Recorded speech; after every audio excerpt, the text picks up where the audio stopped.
근데 진짜 소름 끼쳤던 게 뭔지 알아? 이렇게 쳐다보고 있었어. 이상하다. 빨리 여길 벗어나야겠다. 자, 이번에 읽어볼 이야기는 옹기장님이라고 한국에서 이제 괴담을 창작하시고 또 본인 경험담 같은 것도 이렇게 인터넷 커뮤니티나 이런 데 올리시고 하시는 분이 계신데, 이분 글이 너무 재밌는 거예요. 그래가지고 제가 따로 연락을 드려가지고 말씀을 드렸더니 영상화 해도 된다라고 하셔가지고 이렇게 영상 만들게 되었고요. 이분 괴담 상당히 재밌습니다. 본 내용은 정신건강에 해롭습니다. 모든 시리즈가 창작은 아닙니다. 이 얘기는 뭐예요? 진짜도 있다는 거잖아. 이 소개글이 너무 재밌더라고. 벌써 요거 레전드 괴담입니다. 요거 한번 읽어볼게요. 자, 이번에 읽어볼 옹기장님 트라우마 시리즈 괴담은 조류공포증 치료 후기 적어봅니다 입니다. 안녕하세요. 저는 30대 중반에 겉보기에는 아주 평범해 보이는 사람입니다.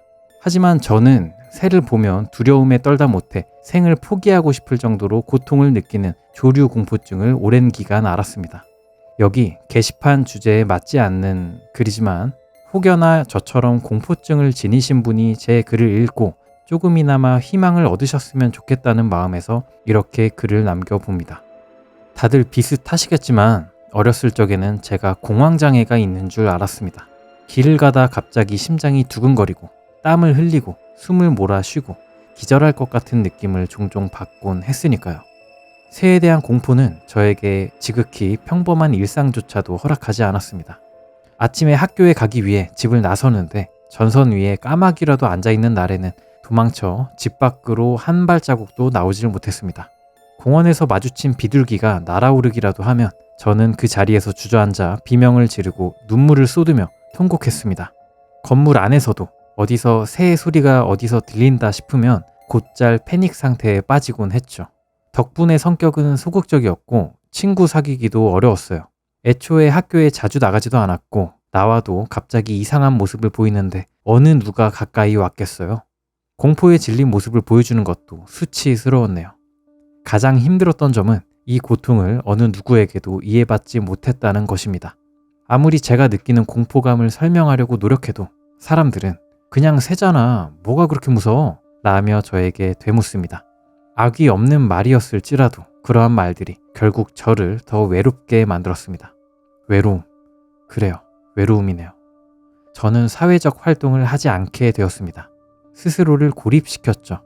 새가 너무 무섭기도 했지만 조류공포증을 가지고 있다는 이유로 누군가에게 짐이 되는 것이 버티기 어려웠기 때문입니다. 부모님. 그래요. 부모님이 옆에서 가장 고생이 많으셨죠. 어느 날 영원할 것 같던 부모님이 나이가 들었다는 걸 깨달았을 때 이제는 정말 이 공포를 극복해야겠다는 생각이 들더라고요. 더 이상은 이렇게 못 살겠기에 집 근처에 있는 병원을 찾았어요. 전문가의 도움을 받기로 결심한 거죠. 필요하신 분이 있다면 병원 이름을 따로 알려드리겠습니다. 아무튼 선생님은 따뜻한 목소리로 저를 반겨주셨고 그동안 제가 받았던 고통을 묵묵히 들어주시기만 했습니다. 그러고는 살아남으신다고 정말 고생 많으셨네요 라고 말씀해 주셨어요. 그냥 단순한 말 한마디였는데 왜 그렇게 눈물이 멈추질 않는지 집에 돌아가서도 펑펑 울었던 기억이 나네요. 그날로 선생님을 온전히 믿고 치료에 임하기로 결심했습니다. 처음엔 상상하는 것만으로도 힘들었어요. 새에 대해 떠올리라고만 해도 다리가 떨렸고 온몸에 힘이 쭉 들어가고 죽을 것만 같은 고통이 매번 느껴졌네요. 쉽게 치료가 이루어지지 않는다고 판단한 선생님은 저를 방으로 인도했어요.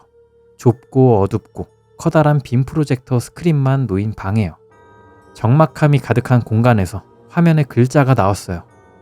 새. 새라는 글자가 화려한 네온사인처럼 빛나며 강조되기 시작했고 새의 소리가 사방에서 쏟아지기 시작했어요. 저는 너무 무섭고 두려워 연신 비명을 질렀고 그 장소에서 벗어나기 위해 문을 잡아 당겼어요. 하지만 문은 굳게 잠겨 있었고 저는 그곳에 누워서 신음할 수밖에는 없었습니다. 한참 시간이 지나 문이 열렸어요. 아니, 저는 분명 30분 이상 지났다고 생각을 했는데 선생님은 30초밖에 안 흘렀대요. 정말 놀랍지 않나요? 선생님은 지금 적용한 방법이 노출요법의 일종이라고 설명했어요. 그러고는 같은 방법을 계속해서 저에게 반복했죠. 처음에는 30초도 버티기 힘들었던 작업이 1분, 3분, 5분, 10분까지 늘어나게 되었어요. 땀을 흥건하게 흘리며 버티고 있는 저를 선생님이 칭찬해 주시며 지지해 주셨던 기억이 납니다. 단계는 점점 높아져 갔어요. 글자를 극복해서 자신감이 올랐다 생각을 했는데 새의 사진을 마주치게 되었을 때는 정말 무너지는 기분이 들었네요. 조그만 병아리였을 뿐인데 말이에요. 아참, 제가 예전에는 새라는 글자를 쓰는 것만으로도 두려움을 느꼈다 설명을 했었나요? 저는 지금도 제가 이렇게 새에 대해 글을 쓰고 있는 현실이 아직 믿기지 않습니다. 다 치료 덕분이라고 생각해요, 정말. 노출 요법과 함께 도움이 된 건 이완 기법이었어요. 새를 생각할 때 심장이 너무 빨리 뛰면 이완 기법을 사용하는 방식이래요. 깊은 호흡이나 명상 같은 것들이요. 최대한 긍정적이고 좋은 이미지를 떠올리기 위해 노력했어요. 가장 중요한 이야기를 안 했네요. 여러분들 혹시 EMDR이라고 들어보셨나요? 검색해보니 안구 운동, 민감 소실 및 재처리 기법의 약자라고 하네요. 눈 빨리 굴리면 나쁜 기억이 싹. 안구 운동 재처리 요법으로 외상 후 스트레스 치료 효과. 이게 2007년 1월 10일에 게재된 EMDR 관련 기사라고 합니다. 이 기법은 미처 처리되지 않은 고통스러운 기억들을 떠올리며 동시에 안구 운동을 통해 자극을 주어 뇌를 활성화하여 처리가 다시 일어나도록 돕는 치료예요. 드라마만 봐서는 이런 게 된다고 싶지만 전 세계적으로 수백만 명의 환자들을 치료할 정도로 효과적인 치료 방법으로 자리 잡았다고 하네요. 방법은 간단했어요. 무서운 이미지들을 보며 눈을 선에 맞춰 좌우로 움직이는 방법인데 이상하게 하고 나면 마음이 편안해지고 차분해지는 느낌을 받았답니다. 선생님은 고통스러운 기억들이 긍정적으로 통합되고 해결되어가는 과정이라고 설명했어요. 최근에는 병원에서 집으로 가다 참새를 마주치게 되었어요. 당연히 심장이 뛰기 시작했죠. 그런데 말이에요. 이상하게 상황을 통제할 수 있을 것 같은 느낌이 들더라고요. 그건 정말 처음 겪는 느낌이었어요. 그렇게 그 자리에서 참새가 날아갈 때까지 묵묵히 서서 바라봤습니다.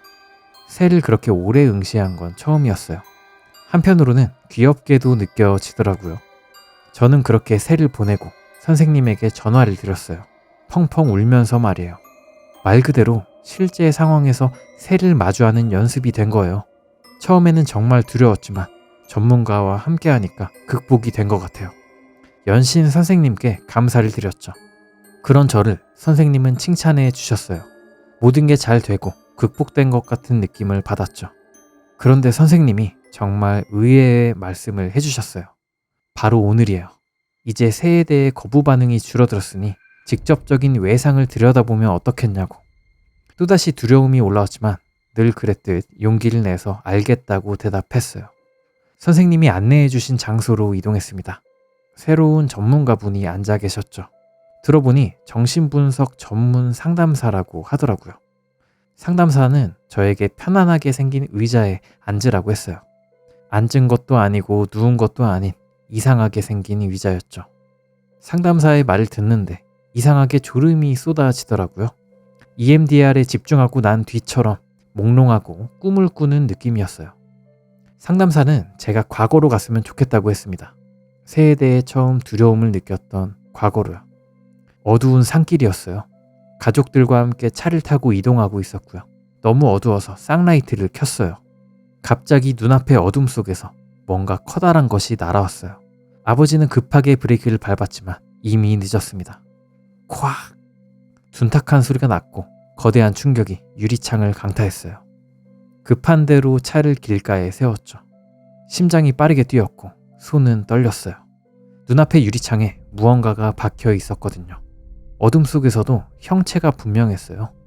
거대한 독수리. 충격에 부리와 발톱이 유리창에 박혀 있었고 날개는 축 늘어져 있었어요. 피가 깨진 유리창을 타고 흘러내렸어요. 독수리에 충혈된 거대한 눈동자가 나를 응시해요. 아니에요. 저건 독수리가 아니야. 얼굴이 사람이잖아. 사람이야. 아니야. 아니라고. 엄마 아빠가 분명 새라고 했어. 그래. 사람 얼굴을 한 새야. 새. 피곤하네요. 상담사가 오늘의 생각을 기록해보라고 했는데 이렇게 피곤한 일일 줄 몰랐습니다. 쉬어야겠어요. 이만 줄입니다. 이 글을 읽는 모두가 행복했으면 좋겠어요. 진심이에요. 자, 여기까지가 조류공포증 치료 후기 적어봅니다 였습니다. 그러니까 뭐냐, 이 주인공이 새 공포증이 있었는데 치료를 받는 과정에서 조류공포증이 생기게 된 원인에 대해서 알아보게 되었고, 약간 최면 치료 같은 거를 받다가 보니까 이 조류공포증이 있었던 이유가 옛날에 엄마 아빠랑 같이 차를 타고 가다가 아빠가 사람을 친 적이 있다는 거죠. 아빠가 사람을 쳤는데 이제 아들한테는 저거 새야, 독수리야, 사람 친 거 아니니까 너무 걱정하지 마, 이렇게 얘기를 한 거죠. 그러니까 제가 봤을 때는 이 엄마 아빠가 뺑소니를 했든가 어디 뭐 묻었든가 그 친 사람을 그렇게 해가지고 범죄의 사실을 숨긴 것 같습니다. 그 트라우마가 이제 이 글쓴이한테는 조류공포증으로 남은 거고요. 재밌죠? 요런 류의 이야기들 오늘 쭉 읽어볼 예정입니다. 여기까지 조류공포증 치료 후기 적어봅니다 라는 이야기였습니다. 필력 좋죠? 채팅창에 잘 때 오늘 글 스무스하게 잘 읽는데? 라고 하셨는데, 글이 읽기 좋은 글이면 좀 잘 읽어지는 게 있어. 제 컨디션 따라도 있지만 글이 좋으면 좀 덜 더듬는 그런 느낌이랄까? 좋아요 한 번씩 눌러주시면 감사하겠습니다. 그러면 이어서 쭉 읽어볼게요. 자, 이번 이야기는 잠 안 와서 쓰는 썰입니다. 비 오는데 잠은 안 오고 해서 썰 좀 풀어볼게. 주절주절 막 적는 거라 두서없을 수 있는 점 미리 양해를 구해봐. 학창시절에 봉사활동을 많이 다녔어.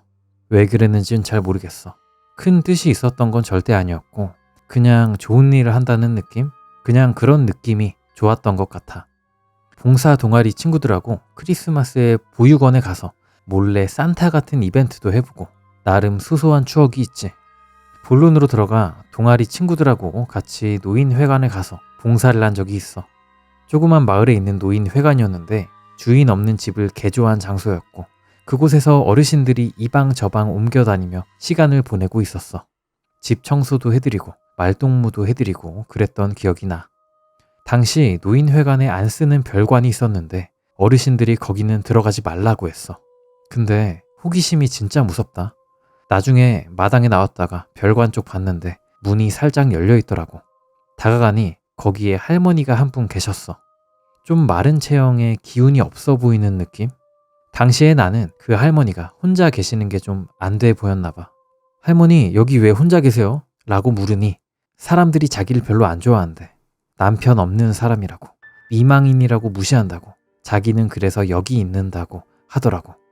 그래서 할머니한테 아까 다른 할머니들하고도 이야기 나눴는데 혼자 지내시는 분들이 많더라고 이야기했어. 할머니는 갑자기 고개를 흔들더니 자기 남편은 예전에 행방불명이 됐다고 하더라. 약한 자신을 많이 위해주고 도와주던 정말 자상하고 한없이 잘하던 남편이었는데 어느 날 아침에 일어나 보니 남편이 집에 없더래. 아무리 기다려도 남편이 오지 않아서 걱정하며 기다렸는데 몇 날을 기다려도 돌아오지 않았대. 그래서 할머니는 남편을 찾으러 여기저기 수소문을 했고 남편이 뒷산으로 올라갔다는 소식을 들었대. 할머니는 남편이 자주 가던 산책로였기에 몇 번을 올라갔다 왔지만 남편의 흔적을 찾을 수 없었다고 하더라고. 서울에서 비싼 가격에 개들을 빌려서 남편의 흔적을 찾기도 했고 땅을 파보기도 했는데 도저히 남편의 흔적을 찾을 수 없었대. 아직도 남편을 생각하면 너무 마음이 아프고 그렇게 자상한 남편이 왜 갑자기 사라졌을까 하는 생각에 요즘도 잠을 잘 못 주무신대. 다른 사람들이 내가 남편을 못 살게 굴어서 그렇게 됐다고 말해서 너무 서럽대. 할머니가 이 이야기를 하시며 우시기 시작했어. 나도 괜히 마음이 아파서 같이 울었던 기억이 나. 그 뒤로 혼자서 할머니를 찾아갔어. 다른 어르신이 말 섞지 말라고 눈치를 줘도 일부러 그 할머니에게 친하게 굴었지. 지금 생각해봐도 왜 그랬는지 모르겠어. 나중엔 할머니 집에 초대도 받았다? 마을에서 조금 떨어진 곳에 위치한 허름한 아파트였어. 할머니가 주신 다과를 먹으며 이런저런 이야기를 나눴던 기억이 나. 할미는 이렇게 손님이 온 게 너무 오랜만이야. 그래서 눈물이 나려고 해. 그런 종류의 이야기였던 것 같아. 그러다 유과의 가루가 목에 걸려서 내가 꽤 기침을 오래 했어. 내가 기침을 안 그치니 할머니가 당황하시기 시작했지. 그러고는 슈퍼에 다녀오겠다고 나가셨어. 이상하게 할머니가 나가고 나니 그제야 집안 풍경이 눈에 들어오더라. 분명히 집은 허름했는데 없는 물품이 없었어. 연식은 조금 있었는데 혼자 지내기에 전혀 아쉬울 게 없어 보였지. 갑자기 괜히 무섭더라. 자리에서 일어나 안방 문을 열었어. 거기에는 다양한 액자들이 정말 많이 있었는데 모든 사진들에 할머니가 찍혀 있었고 그 옆에는 아이들이 있었어. 내 또래쯤으로 보이는 아이들. 근데 진짜 소름 끼쳤던 게 뭔지 알아? 전부 다른 아이들이었어. 전부 달랐다고. 그때였어. 현관문에서 철컹 소리가 났고 나는 돌아봤지. 안방에서 현관문이 바로 보이는 구조였거든. 현관문에 우유 넣는 장소 알아? 예전에는 다 우유 투입구가 있었거든. 할머니가 거기로 나를 이렇게 쳐다보고 있었어. 나는 너무 놀라서 꽥 하고 비명을 질렀고 패닉에 빠졌지. 이상하다. 빨리 여길 벗어나야겠다. 도망가야 된다는 생각으로 가득 찼어. 앞뒤 생각도 하지 않고 그대로 베란다로 나가서 그대로 창문 밖으로 뛰어내렸지. 발을 절면서 뒤도 안 쳐다보고 도망갔던 기억이 나. 그 뒤로 심한 불면증이 생겼어. 봉사활동도 더 이상 나가지 않게 되었고 요즘도 가끔 생각해. 혹시나 할머니가 나를 찾아오면 어떻게 해야 하지? 갑자기 마주치면 어떻게 해야 하지? 그 아이들은 누구지? 할아버지는? 그 집은? 그냥 나 혼자만의 착각이었을 수도 있겠지. 그래도 이렇게 비가 오는 날에 문이 흔들리는 소리가 들리면 여전히 어딘가에서 그 할머니가 쳐다보고 있을 것 같아서 너무 무서워. 여기까지가 잠 안 와서 쓰는 썰이었습니다. 야, 이거 무섭지 않나요? 그러니까 봉사활동 갔는데 왕따당하는 할머니가 있어가지고 살갑게 잘 대해줬는데 그 할머니 집 가니까 그 집이 되게 수상했다. 아이들 사진이 쫘라락 붙어있는데 다 다른 아이들 사진인 거임. 그거 같잖아요. 미친 살인마가 내가 죽인 아이들 그냥 사진 모아둔 것 같잖아. 그러니까 저 할머니가 우유 거기 구멍으로 이렇게 막 보고 있었다는 게 되게 수상하죠. 예. 뭔가 범죄를 저지르려고 뭔가 준비하는 느낌도 들고. 뭘까요? 아이들 사진 많은 거. 아이들 사진이 아니라 아이돌 사진 아냐? 아이돌 팬분들 벽에다가 사진 쫘라락 붙여놓잖아요. 아이돌 사진 아냐? 아니겠죠? 예. 그러니까 여기서 할머니가 수상한 모습을 보여가지고 이제 할머니가 얘기했던 모든 것들이 의심가기 시작하는 거죠. 내가 알고 있었던 누군가가 말했던 모든 것들이 의심되는 순간, 그 순간에 이제 이 할머니에 대해서 아무것도 모르는 상태가 되는 거잖아요. 이 할머니가 한 말이 다 거짓말일 수도 있으니까. 그 순간에 느껴지는 공포감을 잘 이렇게 풀어낸 괴담이었던 것 같습니다. 내가 알던 사람이 모르는 사람이 돼버리는 그런 경험. 상당히 무섭죠. 아무튼 여기까지가 잠 안 와서 쓰는 썰이었습니다. 재밌었죠?